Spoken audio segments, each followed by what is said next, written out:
నమస్తే రమగారు. నమస్తే జయ. రమగారు, ఏదైనా సిరీస్ కొత్తది స్టార్ట్ చేద్దామండి. చిన్న సిరీస్ స్టార్ట్ చేద్దాం. చిన్న కథే అంటే పెద్ద సీరియల్ ఏం కాదు. ఒక 4 భాగాలు 3-4 భాగాలలో అవుతుంది. ఓకే. బాగుంటుంది కదా. నండూరి రామ్మోహన్ రావు గారి శైలి కొంచెం డిఫరెంట్గా ఎలా ఉంటుందంటే చిల్డ్రన్ ఫ్రెండ్లీ అన్నమాట.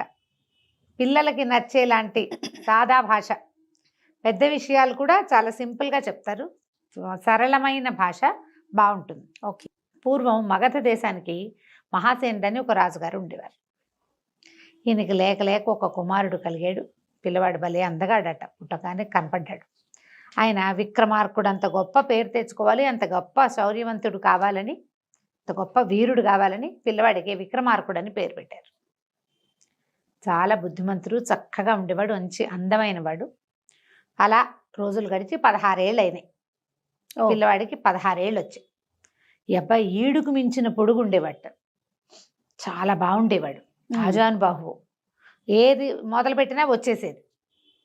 ఏదైనా నేర్చేసుకునేవాడు. యుద్ధ విద్యల్లో కూడా ఆరితేరాడు. ఒకసారి అతను ఒక చోటకి ఎక్కడికో వెళ్ళి తిరిగి వస్తూ ఒక పురాతన బావి దగ్గర మంచినీళ్ళు తాగటానికి ఆగాడట. ఆ బావిలో అతనికి ఏదో తళతళలాడుతూ కనపడింది. ఎప్పటిదో బావి, చాలా పాతది. చూశాడు. ప్రయత్నం చేసి వాళ్ళ నాన్నకి చెప్పాడు.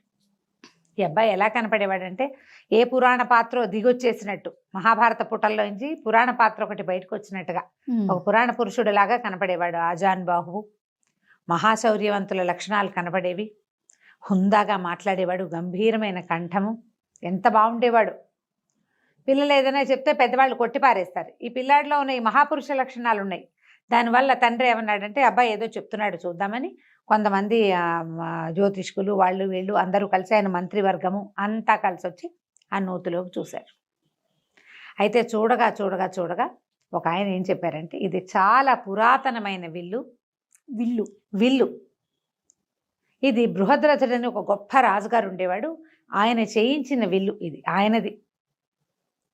ఇది ఇక్కడ కనపడ్డం మన అదృష్టం. అబ్బాయికి మంచి యోగం ఉంది, అందుకే కనపడింది అని చెప్పి ఆ విల్లుని తీద్దామనుకున్నారు. నూతిలోంచి విల్లుని తీయాలంటే ఏం చేయాలి? బంగారపు విల్లట అది. ఇక నీళ్లు తోడారు. ఎంత తోడారో.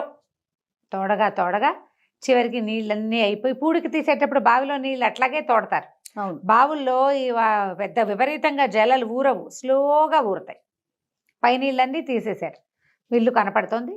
4-5 దిగారు. అది ఎత్తలేకపోయారు దాన్ని. అయితే ఈ అబ్బాయి ఏం చేశాడట, మన విక్రమార్కుడు తనే దిగాడు. దిగితే అవలీలగా ఎత్తేసేట దాన్ని. ఎంత బాగా ఎత్తాడో. ఆశ్చర్యపోయారు. పెద్ద ధనుస్సు అది. ఆ బావి కూడా చాలా పెద్దది. బరువైన ధనుసు, 4 మనుషులు ఎత్తలేని దాన్ని ఒక్కడే కుర్రాడు, 16-18 సంవత్సరాల వాడు, చిన్నపిల్లాడు. లెక్క ప్రకారం చిన్నపిల్లాడు కదా, అంతేగా. కానీ అతను బయటికి తీసుకొచ్చాడు. తర్వాత నా వెల్లుకి శాస్త్రోక్తంగా విధి విధాయకంగా పూజ చేసి దాని మీద ధనుర్విద్య నేర్చుకోవటం మొదలుపెట్టాడు. దాంతో ఎట్లాంటి విద్య పట్టుబడిందంటే అతనికి 2 చేతులతోటి చేసేవాడు. బాణాలు వేసేవాడు, సవ్యసాచిలాగా. పురాణ పురుష లక్షణాలు ఉన్నాయని చెప్పామా, ఆ చెప్పిన వాటికి ప్రూఫ్గా కనపడేవాడు అతను. చాలా బాగా అస్త్ర విద్య నేర్చుకున్నాడు. అసలు ఆ కోదండం అనమాట. అది మామూలుగా విల్లు అంటే చిన్నదిగా ఉంటుంది, ఇది మనిషిని మించిన పొడుగుంటుంది. ఆ దాంతో అతనికి రాని విద్య లేదు, రాని ఆలోచన లేదు. దాంతో ఎన్ని రకాలైనా చేయగలడు అతను. ఆకాశంలో గిరికీలు కొట్టే పక్షులను కూడా కొట్టగలిగేవాడు. ఓ చోట ఉన్నది కాదు, ఓ చోట ఎగురుతున్నది కాదు, గిరికీలు కొట్టవాడు తిరుగుతూ ఉంటుంది, దాన్ని కూడా కొట్టేవాడు అనమాట. సవ్యసాచిగా ఉండేవాడు. సరే, పిల్లవాడు పెద్దవాడు అయ్యాడు. రాజుగారు ఏమనుకున్నారు, అబ్బాయికి పెళ్లి చేద్దాం అనుకున్నారు. ఇతను లోకంలో ఎక్కడా లేని విలు విద్య, అలాగే ఎక్కడా లేని ఒక అమ్మాయి కావాలనుకున్నాడు. అపురూపమైన సౌందర్యవతి. అతనికి ఒక ఊహ ఉండేది. ఆ ఊహల్లో ఉన్న అమ్మాయి కావాలి. ఏవో ఫోటోలు పటాలు తెప్పించేవాళ్ళు, ఏమీ లేదు. ఎక్కేది కాదు అతనికి, లేదనేవాడు. అపురూపమైన అమ్మాయిని చేసుకోవాలి కోరిక. అతని ఉద్దేశం అది. మరి ఆ ఉద్దేశం ప్రకారం చేయాలంటే కుదరద్దు. మరి దేశ విదేశాల నుంచి ఫోటోలు వచ్చేవి, ఏముంది పటాలు వచ్చేవి. ఇప్పుడు ఫోటో అన్నప్పుడు పటం కదా, వచ్చినా అతను రిజెక్ట్ చేసేవాడు. అయితే ఏమైంది, మన వీళ్ళకి ఒక మంత్రి ఉన్నాడు, ఆయన పేరు అక్రముడు. ఆ ఆక్రమణ ఏమన్నాడంటే, మహారాజు మీ అమ్మాయి మన యువరాజు చెప్పేటువంటి అత్యద్భుత సౌందర్యవంతుల లక్షణాలని మా అమ్మాయికి ఉన్నాయి. మా ఇంట్లోనే పుట్టింది ఆ పిల్ల. మా అమ్మాయి మహాద్భుత సౌందర్యవతి, సంగీతానికి సరస్వతి, మామూలు కాదు. మా అమ్మాయి ఎంత అద్భుతమైన అమ్మాయి మా అమ్మాయే ఇంకా అన్నాడు. అని మా అమ్మాయిని చేసుకుందాం యువరాజుకి, చేసుకోండి అని అడిగాడు. అడిగితే రాజు అన్నాడు, అదేమిటి అతను చెప్తున్నాడు ఇట్లాంటి మహాద్భుత సౌందర్యవతి, అవి అద్భుతమైన లక్షణాలు ఉన్న అమ్మాయి కావాలని, ఓ పని చేయండి, మీ పిల్లని మా అన్నవాడికి చూపించండి. ఆయన ఒప్పుకుంటే నాకేం అభ్యంతరం లేదు. మాకల్లా ఏమిటి, ఇంత అపురూపమైన పిల్లవాడికి వాడంత అనుకున్నటువంటి అనురూపమైన సౌందర్యవతి కావాలి అంతే అనేసరికల్లా సరే ఒకరోజు అమ్మాయిని పిలిచారు, చూపించేసరికల్లా పిల్లాడు పెద్ద విరిచాడు. ఏమిటని అడిగాడు రాజు. ఆ అమ్మాయి పేరు కృష్ణవేణి, పేరుకు తగ్గట్టుగా ఇంత బారెడు జడుంది, నల్లటి జుట్టు, అది తప్ప ఇంకా సౌందర్యం అనేది ఏం లేదు, మామూలుగా ఉంది, బాగానే ఉంది, కానీ నేను అనుకున్న సౌందర్యం ఈ అమ్మాయి కాదు, ఈ అమ్మాయి కాదన్నాడు. అక్రముడికి ఒళ్ళు మండిపోయింది. మీ పిల్ల అంత అందగతి కాదు అంటే ఒళ్ళు మండదు? ఆయనకి ఒళ్ళు మండిపోయింది. అదేంటి మహారాజా, మా అమ్మాయికి ఏం తక్కువ యువరాజా అన్నాడు. తక్కువ ఎక్కువ కాదు, నేను అనుకున్న సౌందర్యం కాదు అంటే ఈయన ఏమన్నాడు, మీరు అనుకున్న సౌందర్యవతులు కావాలంటే ఏ దేవలోకంలోనో ఎక్కడో ఉంటారన్నాడు. దేవలోకం వెళ్ళి తెచ్చుకుంటానన్నాడు ఈ అబ్బాయి. ఫిక్స్ అయ్యాడు దానికి. అంతే, నేను వెతికి తెచ్చుకుంటా, నాకు కావాల్సిన అమ్మాయి ఏ లోకంలో ఉన్నా సరే నేనే ప్రయత్నం చేసి నా దారిని నేను వెళ్ళి నేను వెతికి తెచ్చుకుంటా అనేసరికల్ ఇంకేమంటారు. எனக்கு చాలా కోపం వచ్చింది, కానీ ఇక ఏం చేయాలో తెలియలా, వీళ్ళంతూ చూద్దామనిపించింది. ఆయన ఏమనుకున్నాడు, తన కూతుర్ని యువరాణిని చేస్తే రేపొద్దున మహారాణి అవుతుంది, రాజ్యం తమదైపోతుంది అనుకున్నాడు. అది కుదిరేలాగా కనబడాల. అతని కూతురు అందగతే కానీ ఈయన అనుకుంటున్నటువంటి మహాద్భుత సౌందర్య రాశి అయితే కాదు.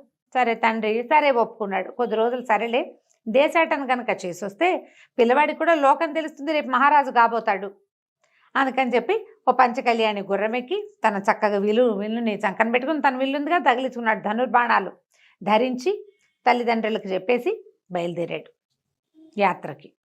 వెళ్ళగా వెళ్ళగా వెళ్ళగా ఎక్కడికో వెళ్ళిన తర్వాత అతను ఎక్కడికి వెళ్ళాడు, వీళ్ళు ఉన్నదేమో మగధ, ఇది ఆరావళి పర్వతాల వైపుకి వెళ్ళాడు. ఎంతో ప్రయాణంలో చూస్తూనే ఉన్నాడు ప్రపంచం అంతా. ఈ ఆరావళి పర్వతాల దగ్గర ఎట్లా కనపడిందంటే అతనికి ఒక 10 మంది ఒక వ్యక్తి మీద దాడి చేస్తున్నారు. అతని చేతిలో ఒక కత్తి ఉంది, కత్తి తెగదిప్పుతున్నాడు. చాలా అంటే వీరుడు, అతను యుద్ధం చేస్తున్నాడు. ఈ 10 మంది మనుషులు మంచి బలాఢ్యులు, గుర్రాలు ఉన్నాయి. వాళ్ళ డ్రెస్సింగ్ అది చూస్తే వాళ్ళు ఏదో ఉన్నత వంశాల వాళ్ళుగా లేరు, కొంచెం కుస్తీ పట్లు అవి పట్టే వాళ్ళలాగా ఉన్నారు. అంటే సాఫిస్టికేటెడ్ డ్రెస్సింగ్లో లేరనమాట. అప్పట్లో బట్టల్లో వేర్పాట్లు ఉండేవి, క్షత్రియోచితమైన బట్టలు వేరు, పనిపాటల వారి బట్టలు వేరు, తెలిసేది అట్లా.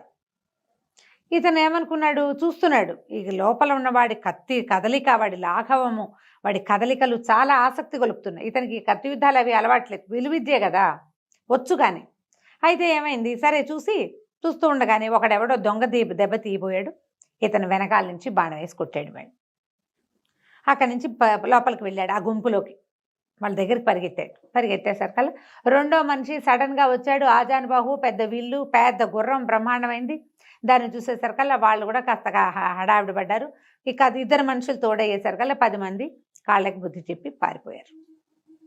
మా అబ్బాయి వాళ్ళందరూ పారిపోయేసరికల్లా సరే వీళ్ళిద్దరూ మాట్లాడుకుంటే అతని పేరు శక్తి సింహుడు, పాటలీపుత్రానికి చెందినవాడు.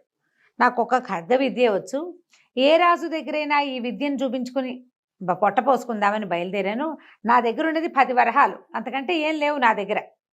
దానికే 10 మంది దొంగలు వెంబడబడి ఇగో ఇలా చేశారు, ఇంత యుద్ధం చేశారు అంటే నీ కత్తి లాగవని నేను చూశాను అన్నాడు. కనపడింది కదా 10 మందిని బాగా నిలేసావు, వాడెవడో దొంగ దెబ్బ తీయబోయాడు కాబట్టి నువ్వు దొరికావు, కానీ లేకపోతే నువ్వు దొరికేవాడివి కాదు. నీ కత్తి తిప్పే విద్య చాలా బాగుంది, మన ఇద్దరం స్నేహితులుగా ఉందామన్నారు. సరే నువ్వెవరంటే 8వ దేశం అంటే మగధ దేశం. సరే ఏమిటి అంటే మా నాన్న అక్కడ రాజు అని చెప్పాడు. అతను ఆశ్చర్యపడి, ఏమిటి నువ్వు యువరాజువా? మగధ దేశపు యువరాజుని నేను, ఇలా ఒక స్వప్నాన్ని వెతుక్కుంటూ బయలుదేరాను అంటే ఇతను అన్నాడు కథల్లో లాగా యువరాజు పంచకళ్యాణిని వేసుకుని బయలుదేరాడు అన్నట్టుగా, బయలుదేరావా నువ్వు అంటే బయలుదేరాను, ఇట్లా ఒక ప్రత్యేకమైన సౌందర్యవతి నేను కళలో చూశానామని, నాకు ఒక ఊహ ఉంది, ఆ ఊహని నేను కళ్ళలో చూశాను. ఒక సౌందర్యవతి అయిన అమ్మాయి చక్కగా నాట్యం చేస్తుంది, చాలా అపురూపమైన సౌందర్యవతి, భూలోక సౌందర్యం కాదనిపిస్తుంది. ఇప్పటికి ఎంతమందినో చూశాను. ఆ అమ్మాయి వాళ్ళు మ్యాచ్ అవ్వటం లేదన్నట్టుగా చెప్పేసరికల్లా శక్తిసింహుడు అన్నాడు, ఈ ఆరావళి పర్వతాల్లో బాగా లోపలికి వెళ్తే ఒక చోట ఒక విచిత్రమైన దృశ్యాన్ని చూశాను నేను. ఆ విచిత్రమైన దృశ్యంలో నేను చూసినటువంటి అమ్మాయిల్లో ఒక అమ్మాయి నువ్వు చెప్పిన పోలికలకి దగ్గరగా ఉంది. ఓహోహో. భూలోకమే అది, వాళ్ళు మన లోకంలోనే, కానీ వాళ్ళు మన లోకానికి చెందిన వాళ్ళు కాదు. కొంతమంది స్త్రీలు ఎక్కడికి వస్తారు, నేను అది చూశాను అని చెప్పేసి ఆ కథ ఏమిటో చెప్పడం మొదలుపెట్టాడు. Okay okay. సరే, ఆ అమ్మాయి ఎక్కడ చూశాడు, ఎలా చూశాడు, ఆ అమ్మాయితో పాటు ఎవరు వచ్చారు, ఏమిటి అని ఆ వివరాలు చెప్పబోయాడు. సరే, ఏం వివరాలు చెప్పాడు? శక్తిసింహుడు విక్రమార్కుడికి చెప్తున్నాడు. మనం కిందటి భాగంలో ఒక చిన్న పొరపాటు ఏం చెప్పామంటే, పాటలీపుత్రం వీళ్ళదే, మగధ రాజ్యంలో ఉంటుంది పాటలీపుత్రం. శక్తిసింహుడు వేరే ఏదో చిన్న ఊరు నుంచి వచ్చిన వాడనమాట. పాటలీపుత్రం ఎక్కడ, ఆరావళి పర్వతాలు ఎక్కడ, ఇంత దూరం వచ్చావు నువ్వు వెతుకుంటూ, అయితే నీకు సరిపడే అమ్మాయి, నువ్వు చెప్తున్న అమ్మాయిని నేను చూశాను అన్నాడు. ఏమట, ఇక్కడికి 10 ఆమడల దూరంలో లోపల, అడవి లోపల ఒక పెద్ద సరస్సు ఉంది. ఒకనాడు నేను ఆ సరస్సు ఒడ్డున అక్కడ ప్రయాణిస్తూ అక్కడ ఆగాను. అయితే నాకు దూరంగా ఇంద్రధనుసు వస్తున్నట్టు కనపడింది. నేను ఇంద్రధనుసు చూసి ఆశ్చర్యపోయాను. తర్వాత నాకు అర్థమైంది, ఆ ఇంద్రధనుసు కదిలిస్తోంది. నేను చూస్తూ ఉండగానే ఆ ఇంద్రధనుసు భూమి మీద వాలింది. క్రమంగా అందులోంచి ఒక్కో రంగు విడిపోయి ఒక్కొక్క నెమలిగా రూపాంతరం చెందింది. 7 రంగులు, 7 నెమళ్ళు నాట్యం చేయటం మొదలుపెట్టినాయి. చేయగా క్రమంగా 7 నెమళ్ళు 7 అమ్మాయిలుగా మారిపోయినాయి. వాళ్ళు ఎక్కడి వాళ్ళో, దైవకాంతలు ఎక్కడి నుంచి వచ్చారో నాకు తెలియదు, కానీ వాళ్ళల్లో ఆఖరి అమ్మాయి చాలా అందంగా ఉంది. వాళ్ళంతా ఆ చెల్లెల్ని పిలుస్తున్నారు. అయితే వాళ్ళు నాట్యం చేశారు, చాలాసేపు ఈదులాడారు. ఆఖరి చెల్లెలు అయితే ఎంత అందంగా ఉందో, నువ్వు చెప్పే అమ్మాయి ఆ అమ్మాయి అని నాకు అనుమానం. తర్వాత వాళ్ళు మళ్ళీ ఉత్తరీయాలు అవి పెట్టి సరస్సులో ఈదులాడారు, చాలాసేపు పాటలు పాడుతూ కోలాహలంగా గడిపారు. తర్వాత 7 నెమళ్ళుగా మారి, తర్వాత ఇంద్రధనుసుగా మారి వెళ్ళిపోయారు. నాకు అర్థమైనంత మటుకు వాళ్ళు ప్రతిరోజు వస్తారు. బాగుంది, నేను చూసా వాళ్ళని. మనకెందుకు, ఎవరో దేవతా స్త్రీలని నా దారిని నేను వచ్చేసా. ఇప్పుడు నువ్వు చెప్తున్నావు కదా, కావాలంటే వెళ్ళి చూద్దాం పద అంటే, సరే ఏమనుకున్నారు, చూద్దాం. చూడాలంటే ఇతని దగ్గర పంచకళ్యాణి ఉంది కదా, పంచకళ్యాణి మీద ఇద్దరు ఎక్కితే బాగోదు, కాసేపు వరకు ఓకే. పైగా ఇద్దరు బలశాలుడు కదా. ఏం చేశాడు మన విక్రమార్కుడు, ఊళ్ళోకి దాని సమీపంలో ఉన్న ఒక చిన్న పట్టణంలోకి వెళ్ళి ఆ పూటకు విశ్రాంతి తీసుకుని అక్కడ ఇంకో గుర్రం కొన్నాడు శక్తిసింహుడి కోసం. చేరో గుర్రం, తన గుర్రం తను, శక్తిసింహుడి కోసం కొన్న గుర్రాన్ని అతను ఎక్కి ఆ ఆరావళి పర్వతాల లోపలి భాగాల్లో ఉన్న ఆ పెద్ద సరస్సు అక్కడికి వెళ్ళారు. గుర్రాలని వేరే చోట కట్టేశారు. వీళ్ళిద్దరూ ఆ సరస్సు దగ్గరున్న పొదల్లో దాక్కుని కూర్చునున్నారు. సమయం గడిచింది రాలా. నువ్వు నిజమే చెప్పావా, ఇది జరుగుతుందా అని ఆశ్చర్యంగానే ఉంది. జరగకపోతుంటే సరికల్లా జరిగిందో లేదో అన్న అనుమానం వస్తుంది కదా. చూద్దాం అంటుండగానే మధ్యాహ్నం ఎండెక్కేసరికల్లా దూరంగా ఇంద్రధనుసు కనపడింది. అదుగో వస్తోందన్నాడు. ఇద్దరు నిశ్శబ్దంగా కూర్చున్నారు. ఇంద్రధనుసు భూమి మీదకి వాలింది. ఒక్కో రంగు విడిపోయింది, ఒక్కొక్క నెమలిగా మారింది. నెమళ్ళు నాట్యం చేయటం మొదలుపెట్టాయి. ఎంత అత్యద్భుత నాట్యమో అది. అక్కడి నుంచి ఒక్కొక్కళ్ళు ఒక్కొక్క స్త్రీగా మారిపోయారు. అక్కడి నుంచి ఏవేవో కబుర్లు చెప్పుకున్నాక సరే పాట పాడు కిరణ్మయి, కిందటిసారి తప్పించుకున్నావు అని ఆఖరి అమ్మాయిని పాట పాడమన్నారు. అందరిలోకి చిన్నపిల్లగా ఉన్న అమ్మాయి ఇతను మన విక్రమార్కుడు కల్లో చూసిన అమ్మాయి. ఓహో, ఎంత అందంగా, అందరూ బాగున్నారు. ఈ ఒక పిల్ల ఇంకా అందంగా ఉంది. అక్కడి నుంచి పాట పాడమన్నారు. ఈ మౌన కూడా తప్పించుకున్నావు, పాట పాడాల్సిందే, నిన్న నువ్వు పాడలేదు అన్నారు. అంటే అప్పుడు వీళ్ళంతా వాళ్ళలో ఒక అక్క ఏమందంటే, నీ స్వప్నసుందరుడు ఎవరో ఉన్నాడు కదా, అతని మీద పాడవే అని అడిగింది. ఏమిటి పాటలు కూడా పాడుతుందా అని ఇంకొకళ్ళు అడిగారు. ఏముంది, అతని మీద కవిత్వం కట్టి పాడుకుంటుంది, మొహమైనా చూపించట కనపడుతూ ఉంటాడు, ఎన్నాళ్ళుగానో కవిత్వం రాసుకుంటుంది, అదే పాట పాడుతుందని ఓ పాట పాడిచ్చారు. పాడితే ఎవరో స్వప్నసుందరుడు ఆ పిల్లకి రోజు కల్లో కనపడతాడు. అతని ముఖం ఈ అమ్మాయి చూచాయిగా తెలుసు అతను, కానీ తెలియదు. ఆ అమ్మాయి పాట పాడింది. సిగ్గుపడుతూ మహానందంలో మునిగిపోయాడు విక్రమార్కుడు. మన శక్తిసింహుడు అన్నాడు, నువ్వేనేమోనయ్యా, నీ గురించే పాడుతోందో ఏమిటో అమ్మాయి, నీకు ఆవిడ కల్లో కనపడింది, ఆవిడనే పెళ్లి చేసుకోవాలని ఉంది. ఆవిడ కూడా నువ్వు కల్లో కనపడతావు. దైవం విధించిన సంవిధానం ఇది. మరి వీళ్ళని ఎట్లా పట్టుకోవటం? వీళ్ళు దేవతా స్త్రీలు, ఇక్కడ వాళ్ళే లేరు. ఏ గ్రహాంతర వాసులు, ఎక్కడి నుంచి వచ్చారు, ఏదో దేవలోకం నుంచి వచ్చారో తెలియదు కదా. అంటే ఏమన్నాడు, అలా కాదు, వాళ్ళు ఇప్పుడు స్నానానికి వెళ్తారు, ఉత్తరీయాలు తీసి అక్కడ పెడతారు. ఆ ఉత్తరీయాల వల్లే వాళ్ళు నెమళ్ళుగా మారతారు. నేను చూశాను కిందటిసారే. ఇప్పుడు కూడా మనకు అర్థం అవుతుంది. ఉత్తరీయం ఇక్కడ పెడతారు కదా, ఆ అమ్మాయి ఉత్తరీయం తీసి దాచేయన్నాడు. సరే వీళ్ళు ఏం చేశారు, 7 ఉత్తరీయాలు పైన వేసుకునే ఓణి లాంటిది ఎత్తి అక్కడ చెట్ల మీద వేశారు. ఆ అమ్మాయిది లేత గులాబీ రంగు, ఏదో మంచి రంగు. వీళ్ళంతా నీళ్ళల్లోకి వెళ్ళారు. ఇతను ఏం చేశాడు, తన ధనుసు కొసతోటి ఆ ఉత్తరీయాన్ని లోపలి లాక్కున్నాడు, పొదలోకి చేత్తో పుచ్చుకుని కూర్చుని ఉన్నాడు. స్నానాలు అయిపోయినాయి, బయటకు వచ్చారు. సరే అక్కడి నుంచి ఉత్తరీయాలు తీసుకోబోతే 6 దొరికినాయి, 7వ అమ్మాయికి దొరకల. నా ఉత్తరీయం ఏది, పిల్ల వెతుక్కుంటూ ఉండేసరికల్లా మిగిలిన వాళ్ళు అన్నారు, నువ్వు గాలికి ఏమైనా ఎగిరిపోయిందేమో, నువ్వు కంగారు పడకు, మేము ఇంతమంది నెమళ్ళుగా మారతాము 6, నిన్ను మా రెక్కల మీద ఎత్తుకుని తీసుకుపోతాము, నువ్వు భయపడాల్సిన పని ఏం లేదు, మేము ఉన్నాం కదా అన్నారు. అనేసరికి ఇతను భయం వేసింది. ఉత్తరీయం లేకపోతే అమ్మాయి ఇక్కడే ఉండిపోతుంది అనుకున్నాడు. ఇప్పుడు కనుక వాళ్ళ అక్కలే దాని గాల్లో నుంచి లేపుకుని తీసుకెళ్ళిపోతే అక్కడి నుంచి తటాలను బయటకు వచ్చేసరికి అలా కంగారు పడి ఈ 6 అమ్మాయిలు మాయమైపోయారు. ఉత్తరీయం లేని కిరణ్మయి మాయం అవ్వలేక ఉండిపోయింది. ఏడుస్తూ నుంచుంది బికమొహం వేసి. నా ఉత్తరీయం ఎందుకు ముట్టుకున్నావు, నువ్వెవరివి ఏమిటి అంది. కానీ అమ్మాయికి వీణ్ ఎక్కడో చూసామనిపించడం మొదలెట్టింది. పురాణ పురుషుడిలా ఉంటాడని చెప్పుకున్నాం కదా. అక్కడి నుంచి ఇతను ఏం చెప్పాడంటే, మాది మగధ దేశం, పాటలీపుత్రం మా ఊరు, నేను మహాసేన మహారాజు కుమారుణ్ణి, నా పేరు విక్రమార్కుడు. నాకు ఒక రోజుకు ఒక కళ వచ్చింది. ఆ తర్వాత ఎన్నిసార్లు ఆ కళ వచ్చింది, ఆ కళలో నిన్ను చూశాను, నిన్నే వివాహం చేసుకోవాలనుకున్నా, అందుకోసం నీ కోసం వెతుక్కుంటూ వచ్చాను. ఇవాళకి ఇప్పటికీ నువ్వు కనిపించావు. 6 నెలల పైనుంచి నేను వెతుకుతున్నాను, ఇప్పుడు నువ్వు నాకు కనిపించావు, నన్ను వివాహం చేసుకుంటావా అని అడగబోతున్నాను అన్నాడు. అనేసరికల్లా ఈ అమ్మాయి సిగ్గుపడింది. కానీ మొదట కాస్త ముందు వెనక ఆడి మెల్లిగా చెప్పింది, నాకు కూడా ఒక స్వప్న సుందరుడు ఉన్నాడు, అతను ఇంచుమించుగా నీలాగానే ఉంటాడు, నేను ఎప్పుడూ అతని ముఖం చూడలేదు, మా అక్కయ్యలకి తెలుసు. అనేసరికల్లా సరే ఇతను అన్నాడు. ఉంగరం చేతికి తొడగబోయాడు. ఇదేమిటి అని అడిగింది. వివాహం మేము ఇట్లా వివాహం చేసుకుంటామంటే, మరి మా నాన్నకి చెప్పద్దా అంటే, మీ నాన్నకి చెప్పవలసిన పని ఏముంది, చెప్పక్కర్లేదు, గాంధర్వ వీధిని వివాహం చేసుకుందాం, మీరెవరు ఏమిటి అని అడిగాడు. ఆ అమ్మాయి, మేము యక్షకాంతని, నేను యక్షులు వీళ్ళు. ఇది ఎవరు, మన యారావళి పర్వతాలు, మానసరోవరాలు ఇవన్నీ దాటిన తర్వాత క్రౌంచ పర్వతం అని ఉంది. దాని తర్వాత యక్షులది అలకాపురి. కుమారస్వామి మా యొక్క ఇలవేల్పు, మా ఇలవేల్పు అయినటువంటి కుమారస్వామి దగ్గరికి మేము ఎప్పుడు దర్శనానికి వెళ్తాం. ఆయన దగ్గరుండే నెమలే మాకు ఈ నాట్యాన్ని నేర్పింది. ఆయన వాహనం కదా నెమలి. తర్వాత తనిచ్చినవే ఈ ఉత్తరీయాలే మాకు పింఛాలుగా మారతాయి అని చెప్పి, సరే వివాహం చేసుకుంటావా నన్ను అని అడిగాడు. ఈ అమ్మాయి కాస్త అటు ఇటుగా ఆలోచిస్తుంటే, వాళ్ళ అక్కయ్యలు ఈ పిల్ల ఏమైందో, వాడు ఎవడో వచ్చాడని మళ్ళీ వెనక్కి వచ్చేసరికి ఆ పిల్ల వాళ్ళ అక్కయ్యలకి చెప్పింది, ఈ అబ్బాయే ఇతనే నా కల్లోకి వచ్చేవాడు, ఇలా రాజకుమారుడు అని చెప్పి, నేను తను వివాహం చేసుకుంటాను, తనతో వెళ్ళిపోతాను, తండ్రి గారితో చెప్పండి, సెలవు. వాళ్ళు బాధపడ్డారు, చెల్లెలు తమతో రావట్లేదని.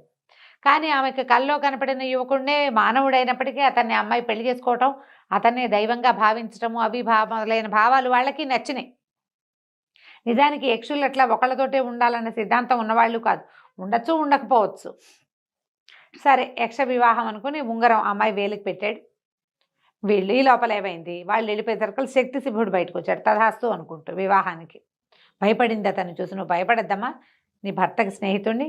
ఈ మధ్యలో అయితే ఇతను ఏమన్నాడు, మన విక్రమార్కుడు, నువ్వు కూడా ఉత్తరీయం తీసి అట్టి పెట్టుకుంటే నీకు కూడా ఒక దేవకాంత వస్తుందంటే, నాకు అసలు పెళ్లి మీదే ఆసక్తి లేదన్నాడు శక్తిసింహుడు.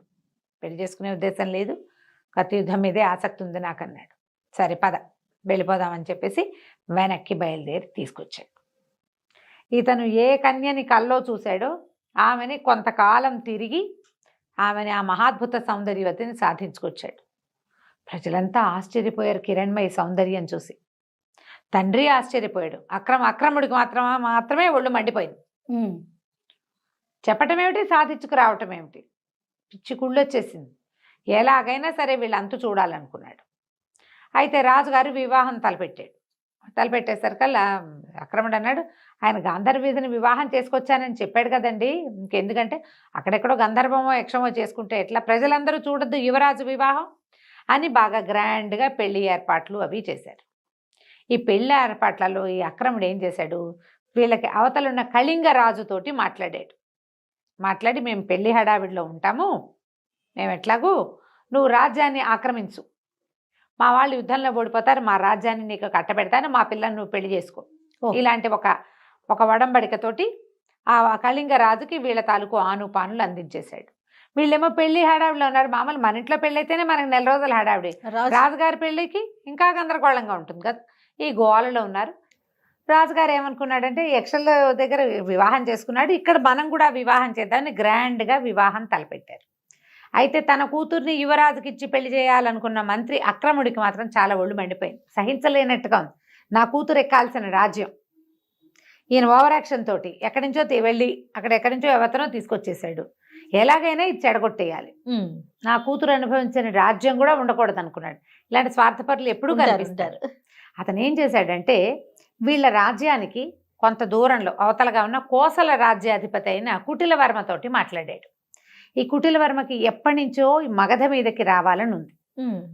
ఈ మగధ ఏంటంటే మంచి సస్యశ్యామలమైన సుభిక్షమైన రాజ్యం, రాజు చాలా గట్టివాడు, పైగా ఈ రాకుమారుడు ఇలాగ సవ్యసాచి కదా, తనకు దొరికిన విల్లు, అతను వేయగలిగేటువంటి బాణాల ఆ ప్రజ్ఞ, అతని శౌర్యం వల్ల చుట్టుపక్కల ప్రాంతాల్లో అన్ని చోట్ల ఉన్న వీరులు శూరులు ఎంతమందో మగధ రాజ్యంలో చేరారు.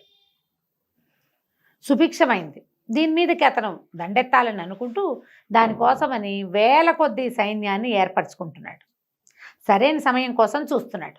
అదే సమయంలో ఈ అక్రముడు ఏం చేశాడంటే అతనికి తనకు ఒక నమ్మిన బంటు ద్వారా వార్త పంపించాడు. విక్రమార్కుడు యక్షకన్యను తెచ్చాడు, వివాహపు ఏర్పాట్లలో ఉన్నారు, మరి మాగధులంతా కూడా వివాహపు గోల్లోనే ఉన్నారు, ఈ సమయంలో గనక మీరు దండెత్తితే రెడీగా ఉండరు, యుద్ధానికి సన్నద్ధం కావాలి కదా, రెడీగా ఉండరు, ఈ సమయంలో అయితే మీరు మగధని జయించగలుగుతారు అని మగధ రాజ్యపు ఆనుపానులు అప్పచెప్పేశాడు. కుటిలవర్మ మొదలు పెట్టేశాడు. అక్కడి నుంచి చుట్టుపక్కల రాజ్యాలంటే వాళ్ళు ఉన్న వైపు నుంచి వాళ్ళు జ్వరపడాలంటే చిన్న చిన్న జానపదాలని వాటిని దాటి కదా రావాలి. ఈ జనపదాలని దాటేటప్పుడు ఏంటంటే ఆ ఊళ్ళల్లో కూడా రాకుమారుడి పెళ్ళని అన్ని చోట్ల ఉత్సవాలు జరుగుతున్నాయి, అన్ని ఊళ్ళకి పిలుపులు వచ్చినాయి, అన్ని ఊళ్ళ నుంచి జనం కొంతమంది వెళ్ళారు. ఇక్కడ ఉన్న వాళ్ళు కూడా చక్కగా ఇల్లు అన్ని అలంకరించుకుని రాజుగారు పంపించినటువంటి కానుకలు ఇంటింటికి వస్తే మరి చాలా అద్భుతమైన విషయం కదా. వీళ్ళంతా పెళ్లి ఏర్పాట్లలో పెళ్లి వార్తలు తెలుసుకోవడం కోసం ఉత్సాహంగా ఇవాళ ఏం ప్రోగ్రాము, రేపు ఏం ప్రోగ్రాము, ఏ రాజులు వచ్చారు, ఎవరు రాలేదు, ఈ గందరగోళంలో ఉండి ఎవరు అస్త్రము ధోరణే లేదు. వాడు చొచ్చుకు రావటం మొదలుపెట్టాడు. సరిగ్గా మగధ మీదకి వచ్చేసాడని, కొన్ని జానపదాలని అతను పట్టేశాడని, తర్వాత ఏమో ఏమంటారు దాన్ని, ఊళ్ళోకి ప్రవేశించడానికి దగ్గరకు వచ్చేస్తున్నాడని వార్త ఎప్పుడు వచ్చింది, వివాహపు రోజే వచ్చింది. ఓహో, గొల్లు మనిపోయారు ప్రజలు. అందిన కాడికి ఆయుధాలు పట్టుకుని సైన్యం సమాయత్తం చేసుకున్నాడు. విక్రమార్కుడు పెళ్లి పీటల మీద నుంచే లేచి వెళ్ళిపోయాడు. వివాహం అవలా, పెళ్లి ఇంకా జరగాలి. ఇకేం చేస్తాడు, తండ్రి చాలా బాధపడ్డాడు. అయ్యో నాయన, నేను వృద్ధుడైపోయాను, ఈ యుద్ధాన్ని నేను ఎదుర్కోలేను, పెళ్లి మండపం నుంచే నిన్ను లేవదీయవలసి వస్తుందని చాలా బాధపడ్డాడు. కానీ సైనికులు సైన్యము అందరూ కూడా తయారైపోయారు. వీళ్ళంతా మహాప్రతాపవంతులు, ఇతని గురించి తెలిసి వచ్చిన వాళ్ళే ఎక్కువ మంది ఉన్నారు. వీళ్ళు వెళ్ళిపోయారు యుద్ధానికి. సరే ఇలా అయిందని బాధపడుతున్నారు. కానీ కిరణ్మయ్య ఏమిది, వివాహం ఆగింది, మళ్ళీ వస్తాడు, పెళ్లి చేసుకుంటాడు అనుకుంటుంది. అమ్మాయి అంతఃపురంలో ఉండిపోయింది. ఒక వారం గడిచేసరికల్లా విక్రమార్కుడు పట్టుబడ్డాడన్న వార్త వచ్చింది. ఈ వార్త ఎవరు తెప్పించారు, అక్రముడే తెప్పించాడు. 4-5 రోజులు అయ్యేసరికి విక్రమార్కుడు కుటిలవర్మకి బందీగా దొరికేశాడని, కుటిలవర్మని ఓడించలేకపోయాడని, అతన్ని బందీగా చేశాడని వచ్చేసరికల్లా గగ్గోలెత్తిపోయారు ఊళ్ళో అంతా. అంతఃపురం అట్టుడికిపోయింది.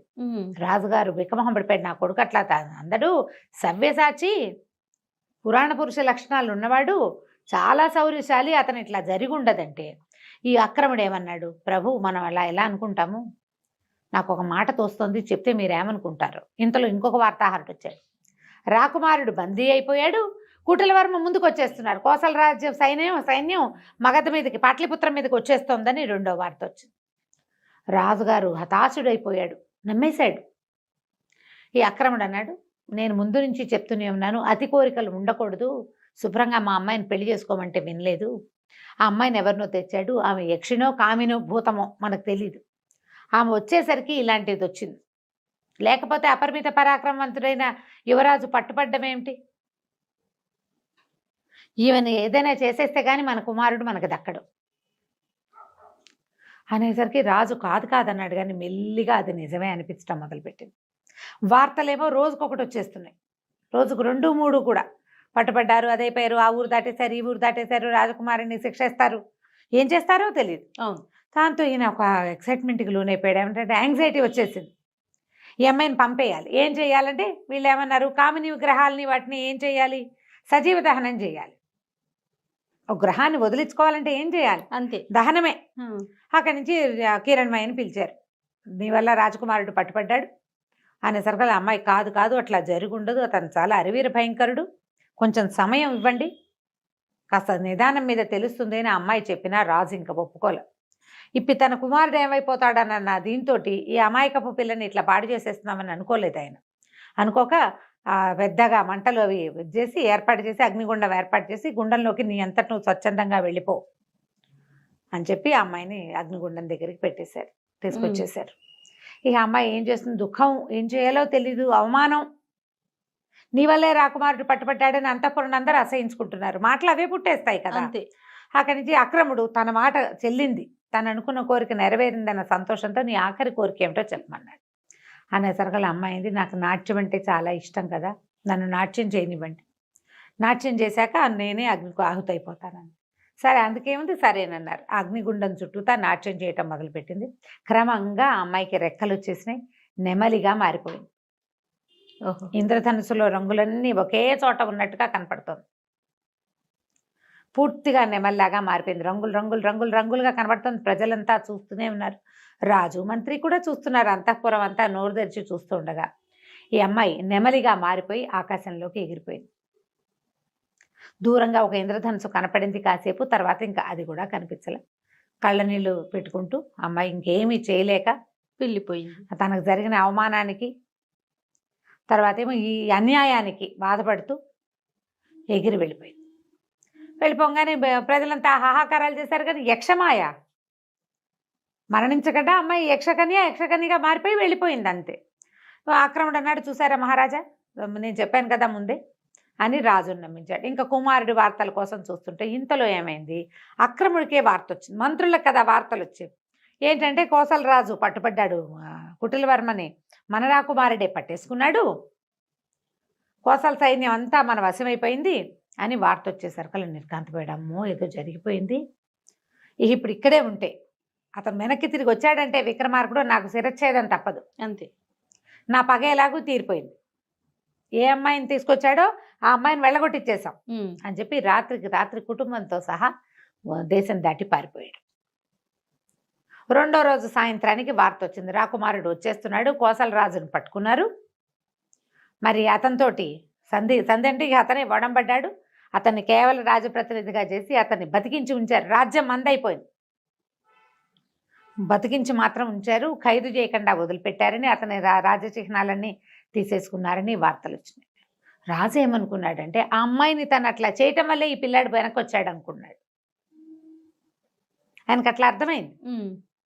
కానీ క్రమంగా ఒక్కో రోజు గడుస్తుంటే వస్తున్న వార్తలు ఏంటంటే అసలు విక్రమార్కుడు ఏ దశలోనూ ఓడిపోలే, ఏ దశలోనూ ఓడలా. అతను ప్రతి చోట కోసల రాజును అణుస్తూనే వెళ్ళాడు. కోసల రాజు దగ్గరికి అతని సైన్యాన్నంతా అణుచుకుంటూ వెళ్ళి చివరికి కుటిలవర్మని పట్టేసుకున్నాడు. మరి ఎక్కడా ఓడిపోయినప్పుడు ఓడిపోయాడు, పట్టుబడ్డాడు వార్తలు ఎలా వచ్చినాయి, ఇది ఎలా జరిగిందో కనుక్కుందామని ఇతని కోసం ప్రయత్నం చేస్తే ఇక కబురు చేశాడు అక్రముడిని రమ్మని.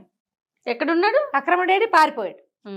అప్పుడు రాజుకు జరిగిన మోసం అర్థమైంది. ఆ అమ్మాయి మీద పగతో అతనే ఏదో చేసి ఉంటాడు అని. అక్కడి నుంచి తనకి వార్తలు తెచ్చారు కదా, వార్తాహరులను ఒక్కొక్కళ్ళని విచారించేశారు కల్లా ఈయనిపిచ్చిన వార్తలే అవి అని తెలుసు. ఏమీ చేయలేక రాకుమారుడు వస్తే ఏం అడుగుతాడో, ఇలా చేశానని చెప్పడానికని సిగ్గిలిపోతూ తండ్రి బిగపట్టుకుని ఉన్నాడు. ఆ రాజ్యాన్ని జయించుకుని కళ్యాణానికి మళ్ళీ కదలొచ్చాడు పెళ్లి కొడుకు. మరి పెళ్లి చేసుకుందాం అనుకున్నాడు. తీరా వచ్చేసేసరికల్లా ఏమైంది, తండ్రి ఏమో సంతోషించాడు, కానీ నాయన ఒక అన్యాయం చేశాను, నా వల్ల ఈ పొరపాటు అయిపోయిందని చెప్పేసరికి కిరణ్మయి అంటూ స్పృహ తప్పిపడిపోయాడు రాకుమారుడు. అయ్యో అసలు ఏమీ జరగలేదు, నేను ఎక్కడా ఓడిపోలేదు, ఏది ఆ పొరపాటే జరగల, ఇలా ఎందుకు అయిందంటే అక్రముడు చేసిన కుట్ర తెలిసింది. ఇప్పుడు ఆ అమ్మాయిని తెచ్చుకోవటం ఎట్లా, నేను ఎలా బతికుండను అని ఏడుస్తూ ఉండిపోయాడు. శక్తిసింహుడు అన్నాడు, ఇంత బాధపడద్దు, మనం ఎక్కడ అమ్మాయిని చూసామో అక్కడ వెళ్ళు, అక్కడికి వెళ్ళంటే ఆ అమ్మాయి ఇంకెక్కడ ఎందుకుంటుంది, ఇంత అవమానపడ్డాక మళ్ళీ భూలోకానికి వస్తుందా, వాళ్ళ అక్కయ్యలు మాత్రం వస్తారా, వాళ్ళు భూలోకంలోకి రాబట్టే కదా ఇలాంటి అవమానం జరిగింది అమ్మాయికి పాపం. చాలా బాధపడ్డాడు. కానీ శక్తిసింహుడు మాత్రం ఓదార్చాడు, కాదు వెళ్ళు, వాళ్ళు రాకపోతే అక్కడి నుంచి ఇంకా కొంచెం ముందుకెళ్తే ఒక సిద్ధాశ్రమం ఉంది, అక్కడ ఒక మహానుభావుడు ఉన్నాడు, ఆయన నీకు ఏదైనా తప్పకుండా సహాయం చేస్తాడు, బయలుదేరి వెళ్ళమన్నాడు. ఆరావళి పర్వతాల దగ్గర ఎక్కడైతే మనం చూసామో అక్కడికి వెళ్ళిపో. సరే శక్తిసింహుడిని కూడా రమ్మన్నాడు. అతను ఒప్పుకోవాలి, వద్దు వద్దు, ఇప్పుడు కోసల రాజ్యం వాళ్ళని చేసాం, మనం అణిచేసాం అల్లర్లని, ఇప్పుడు నువ్వు నేను ఇద్దరు లేకపోతే వాళ్ళు మళ్ళీ వెనక్కి వస్తే నేను వచ్చి చేసేదేం లేదు, ఆ అలకాపురికో ఇంకో యక్షపర్వతానికో వెళ్ళవలసిన వాడేవి నువ్వు, నీ దారి నువ్వు వెళ్ళు, నేను ఈ రాజ్యాన్ని కాపలా ఉంటానని శక్తిసింహుడు ఉండిపోయాడు. ఓకే. అక్కడి నుంచి మన రాకుమారుడు విక్రమార్కుడు బయలుదేరి ఆరావళి పర్వతాలు చేరుకున్నాడు. ఎక్కడైతే తను మొదట వీళ్ళని చూశాడో ఇంద్రధనుసు రూపంలో అక్కడ 1-2 రోజులు కాపలా ఉన్నాడు. దొరకలేదు, రాలా ఎవ్వరు.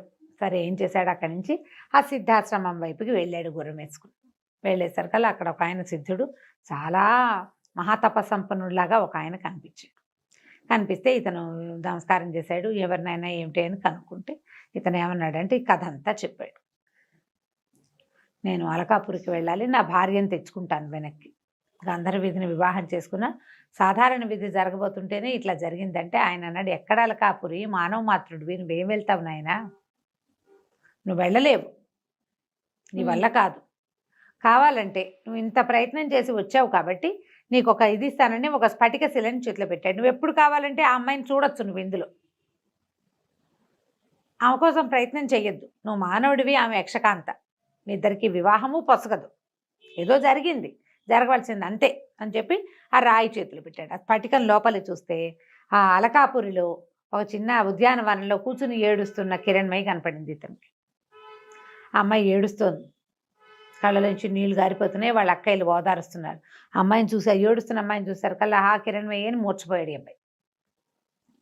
ఆయనకు చాలా బాధేసింది ఆ సిద్ధుడికి, అయ్యో ఇంత ప్రేమాశ్రయం కలిగి ఉన్నాడు, ఏదైనా సహాయం చేస్తానని చెప్పాడు. ఓకే. విక్రమార్కుడు సిద్ధుడికి నచ్చాడు, అంటే ఇతను ఇంత ప్రేమ కలిగి ఉన్నాడని ఆయన ఏమన్నాడంటే, నీకు ఒక రుద్రాక్షమాల ఇస్తాను, అది ధరిస్తే ఆకాశ గమనం వస్తుంది, నీతో పాటు నీ గుర్రం కూడా ఎగురుతుంది.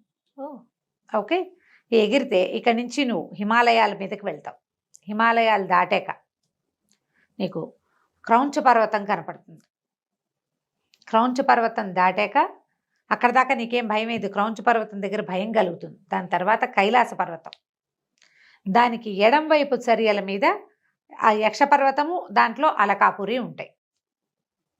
ఇలా వెళ్ళాలి, నువ్వు ధైర్యం చేసి వెళ్ళిపోయి అక్కడికి వెళ్ళే ఆకాశ గమనం వరకు నేను ఇస్తా, తర్వాత సమయోచితంగా వీరోచితంగా నువ్వేం చేస్తావో అది చెయ్యి చెప్పాడు. సరే ఆ రోజు రాత్రి అక్కడ పడుకుని పొద్దున్నే లేచి అక్కడ సరస్సులో స్నానం చేసి ఆయన ఇచ్చిన కందమూలాలు భక్షించి దండం పెట్టి ఆ రుద్రాక్ష మెళ్ళ వేసుకున్నాడు.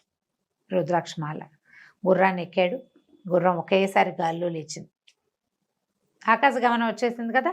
అక్కడి నుంచి ఇతను ఈ మన ఆరావళి పర్వతాల దగ్గర నుంచి అలా వెళ్ళి క్రమంగా భారతదేశంలో దాని మన ఏమంటారు అది కురు పాండవ యుద్ధం జరిగిన అది కురుక్షేత్రము, అవి చూస్తూ ఒకటి దాటుకుంటూ హిమవన్నగం దాటి ముందుకెళ్తే, ఇప్పుడు అప్పటిదాకా ఏముంది, ఆ పైకి వెళ్తుంటే మామూలుగా పైకి వెళ్తే భయం వేయాలి, హిమోత్పర్వతము దాని ముందుండే ఇంకేదో పర్వతము ఇవన్నీ దాటినా భయం వేయాలి.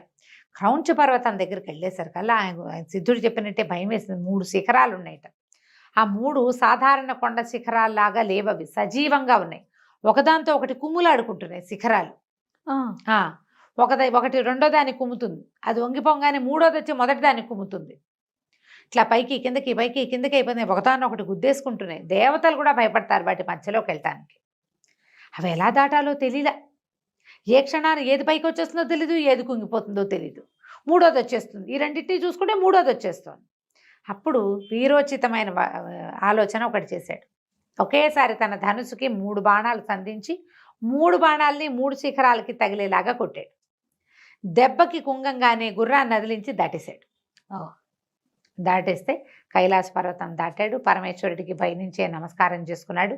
యక్ష పర్వతం కనపడింది. అక్కడి నుంచి అలకాపురి ఎంత బాగుందో, అక్కడ ఎంత బంగారం ఉందో. ఇల్లు అది కుబేరుడిది కదా అలకాపురి అనేసరికల్లా ఆ నగరం మొత్తం అంతా బంగారుమయం, బంగారంతో చేసిన ఇళ్ళు, వాకిళ్ళు. అసలు ఎన్ని రకాల కట్టడాలు, ఎంత బంగారమో, ఎలా మెరిసిపోతోందో అది. చాలా చాలా చాలా బాగుంది. అక్కడి నుంచి ఒక సరోవరం ఉంది, పెద్ద పెద్ద సరోవరాలు, ఒక పెద్ద ఉద్యానవనం, చైత్ర రథం అట దాని పేరు. అందులో ఒక పెద్ద సరస్సు ఉంది. కిరణ్మయి మొదట కలిసినప్పుడు చెప్పింది, మీకు మానస సరోవరం ఉంది కదా, మీరు ఇక్కడికి ఎందుకు వస్తారు అంటే, మాకు కూడా చైత్రరథంలో పెద్ద సరస్సు ఉంది, దాంట్లో బంగారు హంసలు తిరుగుతూ ఉంటాయి. హంసలకి నెమళ్ళకి వైరం. మేము నాట్యం చేస్తాం, ఈ నెమళ్ళుగా మారుతాం, వాటికి పడదు. అందుకని మేము అక్కడ కాకుండా భూలోకానికి వస్తున్నాం, మా నాట్యానికి అడ్డం లేకుండా ఉండటం కోసం అని చెప్తుంది. అది ఇప్పుడు చూస్తాడనమాట. బంగారు తామర పువ్వులు, ఈ హంసలు ఆ తామర తోళ్ళని కొరికి తింటున్నాయి. పువ్వులు ఇట్లా బంగారు రంగు పువ్వులు, కింద చక్కటి నీరు పీల్చడానికి తామర తూళ్ళు ఉంటే తామర తూళ్ళని తింటాయి. చాలా విశేషంగా ఉంది. అతను అక్కడే కూర్చున్నాడు. ఈ అమ్మాయిని ఎట్లా కలుసుకోవాలా అని. ఇంతలో కొంతమంది ఆడపిల్లలు నీళ్లు తీసుకెళ్ళటానికి కడవలతో, బంగారు కడవలు, ఇక అంతా బంగారమే, వచ్చారు. వచ్చేసరికల్లా వాళ్ళల్లో ఒక అమ్మాయి కొంచెం నిదానంగా నడుస్తుంటే, ఆ అమ్మాయిని మంచినీళ్ళు ఇవ్వవా అని అడిగాడు. అడిగేసరికల్లా అంత చెరువు ఉంటే నేను నీళ్ళు ఇవ్వాలా నీకు అని. అంటే చెరువులో నీళ్ళు ఉన్నాయిలే, నీ అంత అందమైన అమ్మాయి చేత్తో నీళ్ళు తాగితే బాగుంటుందని నీకు నీళ్ళు తాగటం, నీళ్ళు పోయమన్నాడు. కడవతో నీళ్ళు వస్తుంటే ఆ అమ్మాయి అప్పుడు పరిశీలించింది, ఇతను ఎంత సమున్నతాకారుడు, ఎంత తేజస్శాలి, ఎంత సౌందర్యవంతుడు, మీరెవరు, ఎక్కడి నుంచి వచ్చారు అని అడిగింది. వైకుంఠం నుంచి వచ్చిన ప్రద్యుమ్నులా, లేకపోతే స్వర్గం నుంచి వచ్చిన నలకూబర్లా, ఎవరు అని అడిగింది. అడిగేసరికల్లా అన్నాడు, నేను ఎవరిని కాదు, మానవ మాత్రుణ్ణి. ఇక్కడ ఏమిటి సందడి, ఏం జరుగుతోంది అంటే, మా ఇంట్లో మా రాజుగారి ఆఖరమ్మాయి పెళ్ళికి కావలసిన నీళ్లు తీసుకెళ్ళటానికి మేమంతా వచ్చామంతే. రాజుగారి అమ్మాయి ఎవరు ఏమిటి అని అడిగే లోపల ఆఖరమ్మాయి కిరణ్మయి, చంద్రుడి కిరణాలు రాసిపోసినట్టు ఉంటుంది ఆ అమ్మాయి పెళ్ళని అనగానే తను నిర్ఘాంతపడి, కిరణ్మయికి పెళ్ళా అని ఆశ్చర్యపోయాడు. ఆమె ఎవరో మానవ మాత్రుడిని ప్రేమించిందని తండ్రి అసలు రానివ్వలేదు. నువ్వు బాగున్నావు, నువ్వు అందంగా ఉన్నావు, నీ పేరెంతో బాగుంది అనగానే ఇలా రహస్యాలు చెప్పేస్తారు ఆడపిల్లలు. చూడండి ఎన్ని మొత్తం చెప్పేసింది. మా రాజుగారికి 7 కూతుళ్ళు, 6 అమ్మాయిలకి పెళ్ళిళ్ళు అయిపోయినాయి. ఆఖరమ్మాయి పెళ్ళి, ఈ అమ్మాయి ఒక మానవుడిని ప్రేమించింది. అప్పుడు ఆ అమ్మాయికి స్ట్రైక్ అయింది. అయితే ఆ మానవుడివి నువ్వే కాబోలు, విక్రమార్కుడివి కాదు నువ్వు అని అడిగింది. అడిగేసరికల్లా అతను అవునన్నాడు. అవునంటే మా ఎంతో ఏడుస్తోంది. మరి వరుడు ఎవరన్నాడు. వరుడు మా రాజుగారి మంత్రికి కుమారుడు, చిత్రసేనుడో ఏదో అతని పేరు. చాలా బలవంతంగా ఒప్పించాడు. ఆ అమ్మాయికి ఆయన పెళ్ళిని ఆయన ఒప్పుకోలేదు. గాంధర్వ వివాహాన్ని, మానవమాత్రుడిని ప్రేమించి అక్కడ ఉండిపోయిందని అసలు లోపలికే రానివ్వలేదు. పైగా అమ్మాయి నువ్వు లేని సమయంలో చాలా అవమానపడి వచ్చింది దుఃఖంతో. అక్కయ్యలు చాలా బతిమలాడితే మళ్ళీ వివాహం చేసుకుంటానని ఒప్పుకున్నాకే లోపలికి రానిచ్చాడు. వేరే దారి లేక ఒప్పుకుంది. కంటికి కడివేడు నీళ్లతోటి ఏడుస్తూ ఉంది. ఆ అమ్మాయి నేను కల్లో కనపడింది, అతను నేను వరించాను, ఆయన ఉండగా నాకే అవమానం జరగలేదు అని చెప్పినా కూడా తండ్రి ఒప్పుకోలేదు. నీతో పెళ్ళికి ఒప్పుకోడు అంటే ఇతను ఏమన్నాడు, సరే నేనేదో చేసుకోగలిగే ప్రయత్నం చేసుకుంటా అనే ఉంగరం తీసి చేతిలో పెట్టాడు. ఈ ఉంగరం ఇవ్వు అని. దాని మీద ధనుస్సు బొమ్మ ఉంటుంది, తండ్రి గుర్తు, అతని రాజముద్ర.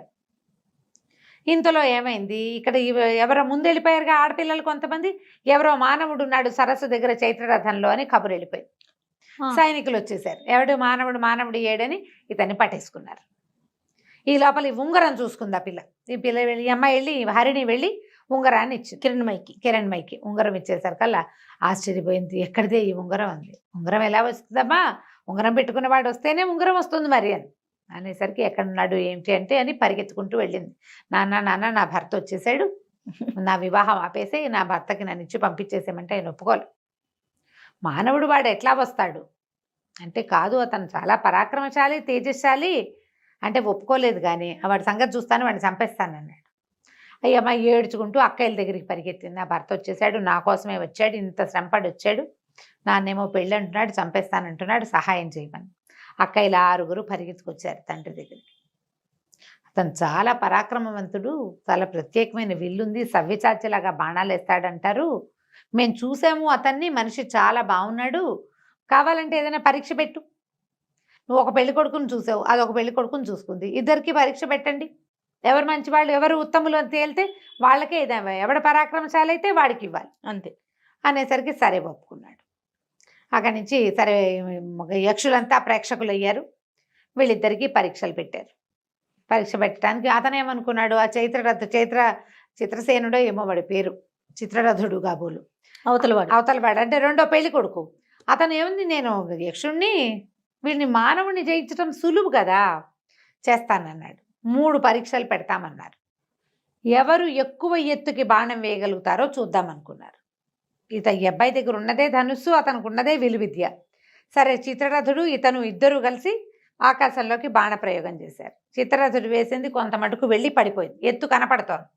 ఇతను వేసిన బాణం ఎంత పైకి వెళ్ళిందంటే, ఈ అబ్బాయి బాణం పడిపోయినా అతనిది పైకి వెళ్తూనే ఉంది, విక్రమార్కుడిది పైకి వెళ్తుంటే ఆకాశంలో ఒక గరుడు పక్షి తిరుగుతోంది, అది ఆ బాణాన్ని నోట ఖర్చుకుని తీసుకుపోయింది. బాణం కింద కూడా రాల, పైకే వెళ్ళిపోయింది. జనం అంతా చప్పట్లు కొట్టారు, కానీ ఆయన ఒప్పుకోవాలి, అదేదో పక్షి పట్టుకెళ్ళిపోయింది కాబట్టి ఇది కుదరదు, ఇంకో 2 పరీక్షలు ఉన్నాయి చూద్దామన్నారు. ఈసారి ఇక్కడ ఉద్యానవనం ఉంది కదా చిత్రరథం, అక్కడ చూశారనమాట. అక్కడ ఏం చేశారు, ఖర్జూరపు చెట్లు ఉన్నాయట, 10 వరుసగా ఉన్నాయి. వీటిలలో ఎక్కువ వృక్షాలని పడగొట్టేవాడు సాటి లేని విలుకాడు. ఇద్దరు చెరుకో పక్కన వేశారు, నుంచున్నారు. ఈ అబ్బాయి గంధర్వ పెళ్లి కొడుకు వేసిన దాంతో ఏమో మొదటి చెట్టు చీలిపోయింది, రెండో చెట్టుకి గుచ్చుకుని ఆగిపోయింది. మన విక్రమార్కుడు వేసిన బాణం మాత్రం 5 చెట్లను చీల్చుకుంటూ వెళ్ళి 6వ చెట్టుకు గుచ్చుకుంది. చెట్లలో నుంచి వెళ్ళిపోయింది అనమాట. ఎంత బలంగా లాగుతారో అంత స్పీడ్గా కదా వెళ్ళేది. బాణం ఎలా వెళ్తుంది, బలాన్ని బట్టే. వెళ్ళేసరికి కదా అందరూ చప్పట్లు కొట్టారు, శబాష్ శబాష్ అన్నారు. రాజుగారి కొళ్ళు మండిపోయింది ఆ యక్షరాజుకి. అయినా సరే 3వ పరీక్ష ఉంది, ఇదంత తేలిక కాదు అని చెప్పి వరుసగా గవాక్షాలు ఉంటాయి, హోల్స్ లాగా గోడకి కోడలైంచి ఒక చెయ్యి బయట పెట్టి ఉంటుంది, అందులో కిరణమై చెయ్యి ఏదో గుర్తుపట్టాలి. 7 అమ్మాయిలు నుంచున్నారు, 7 హోల్స్ ఉన్నాయి, 7 కిటికీలోంచి చెయ్యి బయటకు వచ్చింది. ఈ అబ్బాయి ఆ చెయ్యి పట్టుకుని చెప్పాలి. పట్టుకోవచ్చా, చూసండి, పట్టుకోవటమో చూసో ఏదో ఒకటి చెయ్యాలి. చేతులు బయట ఉంటే కిరణమై చెయ్యి గుర్తుపట్టాలి. పాణిగ్రహణం చేసావు కదా నువ్వు, గుర్తుపట్టమన్నాడు. మొదటి పెళ్లి కొడుకు వచ్చాడు, 3వ చెయ్యిని ఇదే అన్నాడు, కాదు అది 3వ అమ్మాయిది అయ్యింది, కుదరలేదు. ఊరికే అంటే ఫ్లూక్గా చేయవలసిందే. కాకపోతే ఇతను మాత్రం ఒక్కో చెయ్యి చూసుకుంటూ వెళ్ళాడు. మధ్యలో కిరణ్మయి చెయ్యి గుర్తుపట్టాడు. ఆ చేతి మధ్యవేలికి తన బాణం గుర్తున్న ఉంగరం ఉంది, తందే ఉంగరం. సమయస్ఫూర్తితో ఆ అమ్మాయి ఆ ఉంగరం పెట్టుకుని అతనికి సహాయం చేసింది. ఇందులో ఇతని ప్రజ్ఞ కాదు, జస్ట్ ప్రెజెన్స్ ఆఫ్ మైండ్ ఉంది అంతే. అన్ని చేతులు ఒకేలా ఉంటాయి, ఒకే వయసు ఉన్న ఆడపిల్లల చేతులు ఒకలానే ఉంటాయి, అందరికీ కంకణాలు ఉంటాయి, ఉంగరాలు ఉంటాయి, గోళ్ళకి రంగులు అవి ఉంటాయి. సమయస్ఫూర్తి ఆ ఉంగరాన్ని చూసుకున్నాడు అంతే. గుర్తుపట్టేసరికల్లా ప్రజలంతా సంతోషించారు. అమ్మాయి ఎవరి మీద మనసు పడిందో అతను సరైన వాడు, అది కదా కావాలి. అమ్మాయిలు మనసులో ఏమిటి పడుతూనే ఉంటారు ప్రతి వాళ్ళ మీద, చాలామంది మీద మనసు పడతారు ఆడపిల్లలు. ఆ క్షణానికి ఎవరు నచ్చితే వాళ్ళే. అవతల వాడు దానికి తగిన కెపాసిటీ, పిల్లని రక్షించగలిగేవాడు కావాలి కదా. సరే రాజు చాలా సంతోషించి ఆ యక్షరాజు కిరణ్మయిని ఇచ్చి విక్రమార్కుడికి వివాహం చేసేసాడు. కొంతకాలం అక్కడ గడిపిన తర్వాత బోల్డంత సంపదతోటి, తర్వాత ఈ యక్షలోకంలో ఉండేటువంటి అనేక రకాల వింతలు విడ్డూరాలతో కూడినటువంటి పెద్ద విమానంతో ఈ అబ్బాయి ఆ గుర్రం ఎక్కి తన భార్యను కూడా తనతో పాటు ఎక్కించుకుని భూలోకానికి తీసుకొచ్చేసుకున్నాడు. చాలా కాలం పాటు మయూరకన్యతోటి భూలోకాన్ని పరిపాలిస్తూ హాయిగా సంతోషంగా ఉన్నాడు. కథ కంచికి మనం ఇంటికి. సూపర్. నమస్తే. నమస్తే.